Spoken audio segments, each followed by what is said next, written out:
खालिद की टोपी हजरत खालिद बिन वलीद रजी अल्लाह अन्ह जो अल्लाह की तलवारों में से एक तलवार थे।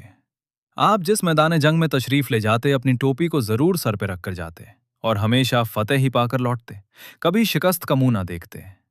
एक मर्तबा जंगे यरमूक में जबकि मैदान जंग गर्म हो रहा था, हजरत खालिद की टोपी गुम हो गई। आपने लड़ना छोड़कर टोपी की तलाश शुरू कर दी।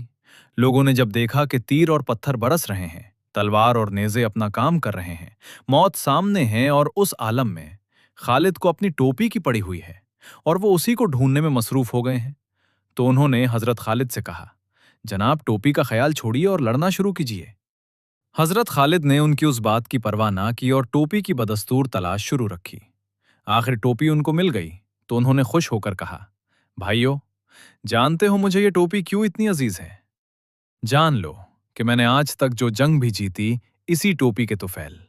मेरा क्या है, सब इसी की बरकतें हैं। मैं इसके बगैर कुछ भी नहीं, और अगर ये मेरे सर पर हो तो फिर दुश्मन मेरे सामने कुछ भी नहीं।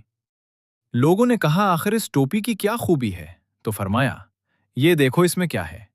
ये हुजूर सरवर आलम सल्लल्लाहु ताला अलैहि वसल्लम के सर अनवर के बाल मुबारक हैं जो मैंने इसी में सी रखे हैं। हुजर एक मर्तबा उमरा बजा लाने को बैतुल्ला शरीफ तशरीफ ले गए और सर मुबारक के बाल उतरवाए, तो उस वक्त हम में से हर एक शख्स बाल मुबारक लेने की कोशिश कर रहा था और हर एक दूसरे पर गिरता था।